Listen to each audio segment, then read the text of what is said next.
29% da população brasileira é considerada analfabeta funcional.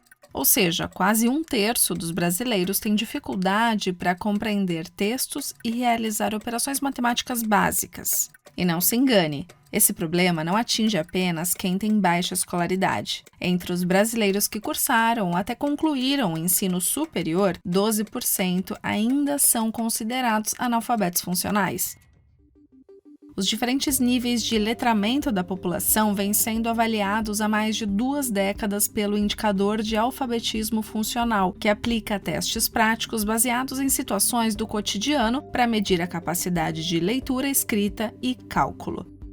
O que chamou a atenção na edição mais recente do estudo não foi um aumento ou queda nos índices, mas sim a estagnação dos resultados ao longo de 6 anos. Além disso, pela primeira vez, o estudo também avaliou o nível de alfabetismo no ambiente digital. Mas afinal, por que o Brasil estagnou nessa área? Por que tantos brasileiros são considerados analfabetos funcionais? Está no ar o DW Revista, o podcast semanal da redação brasileira da DW em Bonn, na Alemanha. Eu sou Fernanda Zolini e neste episódio eu converso com Ana Lúcia Lima, diretora da consultoria Conhecimento Social, que em parceria com a ONG Ação Educativa é responsável pelo INAF, o Indicador de Alfabetismo Funcional, realizado desde 2001. Primeiro é importante entender os 5 níveis de alfabetismo estipulados pelo INAF desde 2001. O primeiro é o analfabeto, a condição de alguém que não sabe ler nem escrever. O segundo nível é o rudimentar. A pessoa consegue detectar informações simples em textos curtos, ler e escrever números familiares. Esses 2 primeiros níveis formam o grupo dos analfabetos funcionais. Na primeira edição da pesquisa realizada em 2001, esse grupo representava 39% da população brasileira. Bom, a partir do terceiro nível, o elementar, não é mais considerado analfabeto funcional. Nele, o indivíduo é capaz de comparar e relacionar informações numéricas ou textuais em gráficos ou tabelas simples, envolvendo situações do cotidiano. E aí vem os níveis intermediário e proficiente, sendo o proficiente o grau mais alto. A pessoa consegue, por exemplo, elaborar textos de maior complexidade e interpretar tabelas e gráficos mais detalhados. A 10ª edição do Indicador de Alfabetismo Funcional foi publicada recentemente e chamou a atenção não pelo aumento ou diminuição dos índices, que é o que normalmente salta aos olhos ao comparar estatísticas, e sim pela estagnação no número de analfabetos funcionais num período de 6 anos. Em 2018, o percentual de analfabetos funcionais entre os brasileiros de 15 a 64 anos era de 29%. Em 2024, esse número continua o mesmo. Bom, dito isso, Ana Lúcia Lima, obrigada por participar do DW Revista. Você trabalha há mais de 20 anos na produção desse indicador. Essa estagnação realmente chama atenção? Qual ou quais as possíveis explicações para isso? A gente sabe que processos de mudança desse tipo são lentos, mas eles vinham de alguma maneira confirmando uma tendênciazinha de melhora, seja pela queda dos analfabetos absolutos e funcionais, seja por um ligeiro crescimento desse grupo elementar ou intermediário, que são os níveis já alfabetizados. De uma certa maneira, a não mudança foi surpresa. E nas reflexões que fomos fazendo aí durante essa análise, praticamente acho que a gente está identificando talvez 2 causas principais. Do ponto de vista da população mais velha, menos escolarizada, um abandono quase, um decréscimo importante da oferta de educação de jovens e adultos, que aconteceu no Brasil aí, se olhar para os últimos 4, 6 anos, esvaziou muito a educação de adultos, que bem ou mal, não é ideal, não é perfeita, mas é o caminho para esse adulto com pouca escolaridade recuperar de alguma maneira aquilo que ele não teve na época, né, na idade correta. A educação de jovens e adultos, às vezes, é confundida com essa ideia de alfabetização de adultos. Ela não é só isso. Ela não é mais aquela coisa de atender o velhinho com a enxada que ficou sem educação quando era criança, né? Mas é muito mais o jovem que deixou a escola antes de terminar a sua educação básica, a pessoa que ficou muito frágil no processo, repetiu 2, 3 vezes, cansou, largou, e está querendo voltar, está vindo num processo de tentar, de alguma maneira, recuperar esse aprendizado que não teve, ainda que seja alguém de 20, 25, alguém bastante jovem ainda, com um processo recente de escolarização. E, por outro lado, a gente tem que olhar para a pandemia. A pandemia da trajetória regular de aprendizado um grupo grande de estudantes que, por 2 anos, ficaram fora da continuidade desse processo de aprendizado. E aí não é só para quem está na escola, mas também o trabalho é um espaço de letramento, o consumo de cultura é um espaço de letramento. Então, esse isolamento que as pessoas tiveram, né? Não só de quem estava na escola, mas quem tinha regularmente um trabalho, que ia ali, tem um chefe, tem uma organização, tem uma forma de fazer as coisas. Isso tudo faz desenvolver habilidades, né? Você, desligado desse contexto, talvez seja parte da explicação de por que a gente não vê a coisa evoluir. De acordo com o IBGE, de 2000 a 2022, a frequência escolar cresceu nos grupos etários até os 17 anos. Na faixa de 4 a 5 anos, a frequência subiu de 51% para 86%. No grupo de 6 a 14 anos, a taxa foi dos 93% para os 98%. Na faixa de 15 a 17 anos, a frequência subiu de 77% para 85%.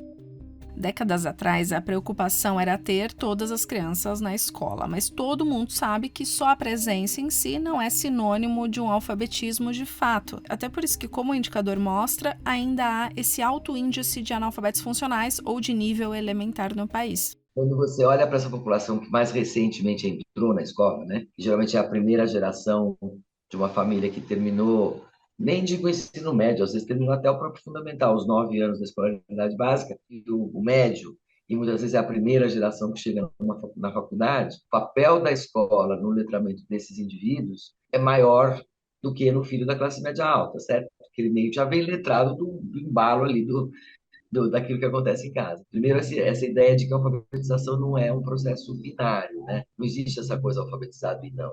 Agora alfabetizou, até logo está tudo certo. Porque é um processo contínuo mesmo, por isso a gente prefere usar até o termo alfabetismo, o termo letramento, porque ele reflete mais essa coisa de processo. Então você continua se letrando nós ao longo da vida, né? Mas a escola parece que é um tal desafio alfabetizar uma criança que quando ela diz que está alfabetizada, não chega, vamos tratar de outro assunto agora, né? E isso acho que é um grande equívoco, especialmente quando você pensa nas crianças de mais baixa renda, que não têm livros em casa, cujos pais não são escolarizados, enfim.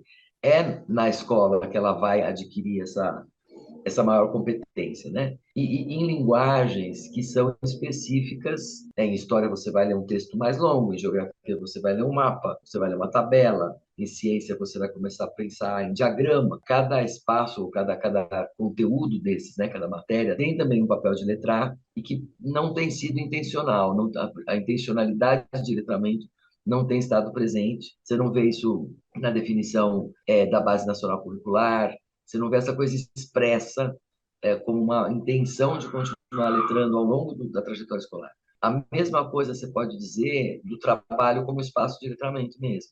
O trabalho está para um adulto, assim como a escola está para uma criança, no sentido de ser um processo regular. Ele tem gente que sabe mais do que ele tem uma rotina, ele tem um texto que orienta, ele tem que escrever relatórios ou algum tipo de registro da atividade que faz.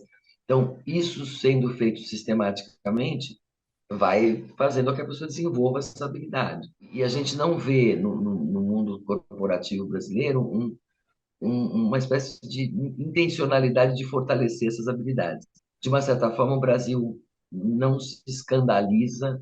Enquanto isso não mudar, né, você vai continuar de um jeito, tendo adultos excluídos, sem espaço de requalificação, ou com poucos espaços de requalificação, e tendo jovens que vão continuar saindo, como você mesmo disse, de um processo de escolarização ainda analfabetos funcionais.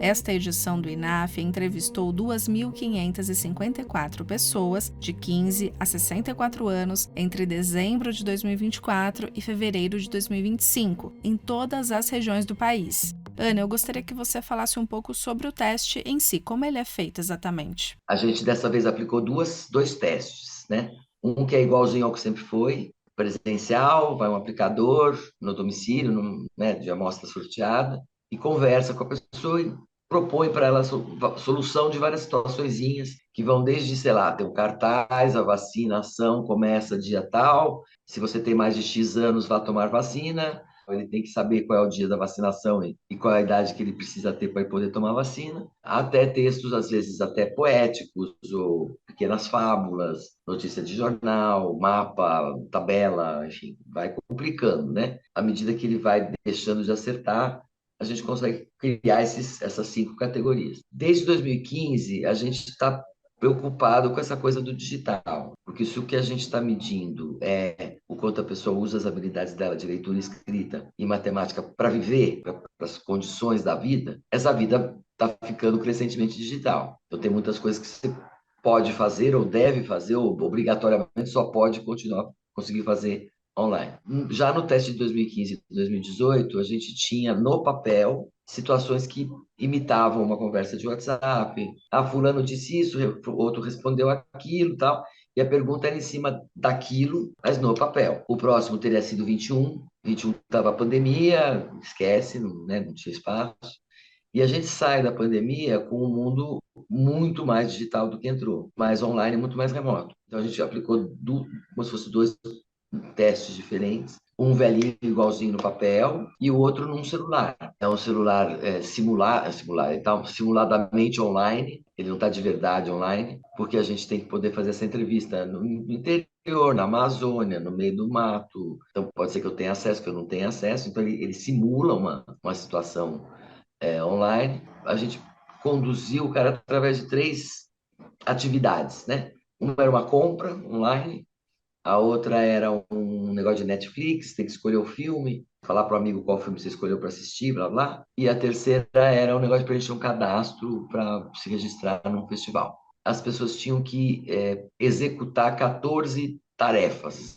Clica no tênis, clica no número do tênis, na cor do tênis, enfim. Desde coisas bem simples, tipo clicar, né? Reconhecer que um link é um link, que um ícone é um ícone, que um meme é um meme, enfim. A gente fez uma escalinha assim de quanto por cento o cara acertou dessas 14 tarefas que ele tinha que fazer e classificou em alto, médio e baixo, dependendo de quanto por cento ele acertou. Só para a gente ter uma ideia do resultado de habilidades no teste digital, apenas 23% dos participantes tiveram alto desempenho, ou seja, acertaram pelo menos 2/3 das atividades. Isso nos trouxe uma primeira estimativa, né? Ainda bem rudimentar. A gente não quis sair teorizando sobre de cara, a gente quer fazer isso no coletivo, quer juntar mais gente, quer discutir isso mais. É muito fácil chegar de fora e dizer, é baixa qualidade, sei, vai lá arrumar então. Sabe?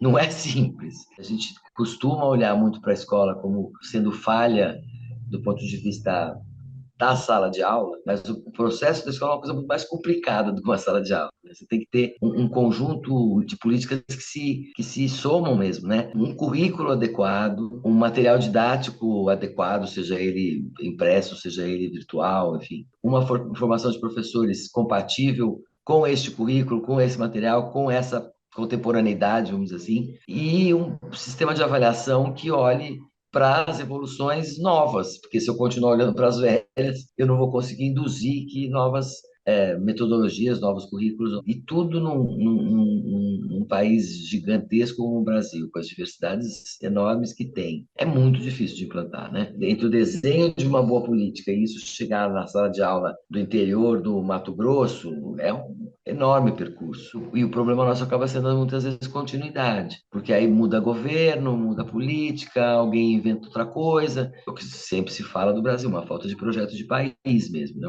Um engajamento da sociedade com objetivos que sejam comuns e que entre governo saia governo, a gente vai continuar focando em determinadas prioridades porque são socialmente desejadas pela visão de país que o brasileiro terá de si próprio. Eu não canso de ser otimista. A gente faz há 20 e tantos anos esse dado, então, embora o dado não seja nada, né, assim, otimista e feliz, hoje eu falo sobre esse resultado e me ouvem de uma outra maneira do que se ouvia antigamente, né? Antes era um pouco a coisa do escândalo. Olha, passou o oba-oba da notícia, o assunto fica na gaveta. Hoje não é mais assim. Primeiro que você vê uma contínua melhora e uma consciência cada vez maior dos atores envolvidos, sejam eles gestores educacionais, mas também as fundações, as academias, olhando para isso de uma maneira uma melhor percepção do que é a realidade e do que são seus desafios. Acho que cada vez mais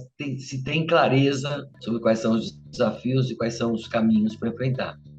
Muito obrigada, Ana, pela participação, e a edição desta semana do DW Revista fica por aqui. Deixe nos comentários a sua opinião sobre este tema.